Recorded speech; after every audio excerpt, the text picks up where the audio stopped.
সোনামণিরা কেমন আছো? চলো আজ আমরা বাক্যগুলো সাজিয়ে লিখব এবং বলবো। এখানে কি লেখা আছে? বাক্যগুলি সাজিয়ে বলো ও লিখো। এখানে কি লেখা আছে? এক নম্বর লেখা আছে খায় কলা রাম। এটাকে আমরা কিভাবে সাজিয়ে লিখব বা বলবো? এখানে আমরা লিখব, প্রথমে লিখব রাম কলা খায়। এইভাবে আমরা এটাকে সাজিয়ে বাক্যগুলো সাজিয়ে লিখব।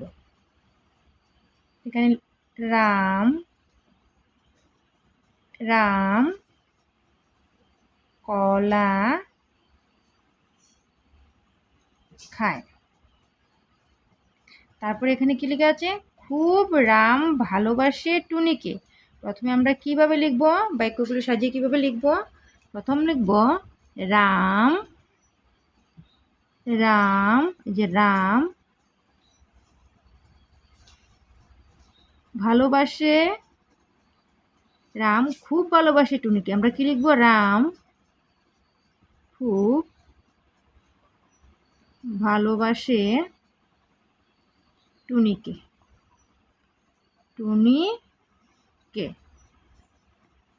তারপরে এখানে কি লেখা আছে? থাকে মাছ নদীতে। এখানে কি বাক্য লেখা আছে? থাকে মাছ নদীতে। এখন আমরা এটাকে কিভাবে সাজিয়ে লিখব? মাছ নদীতে থাকে, মানে নদীতে মাছ থাকে। কি লিখব? নদীতে মাছ থাকে। এখানে কি লেখা আছে?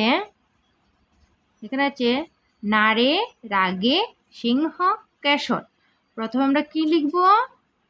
সিংহ রাগে কেশর নারী। প্রথমে লিখব সিংহ, তারপর লিখব সিংহ রাগে, রাকার গয়কার রাগে কেশর নারে, দন্তিয়া নয়াকার ডয়সিন্ডরাকার নারে। তারপর এখানে কি লেখা আছে? এখানে লেখা আছে আম গাছে পাকা। আমরা প্রথমে কি লিখব? গাছে। প্রথমে কি লিখব? এখানে গাছে, তারপর লিখব পাকা, পা কয়াকার পাকা আম, আম। এখানে কি লেখা আছে? ঠন ঠন কাজে লোকটি। প্রথমে আমরা লিখব লোকটি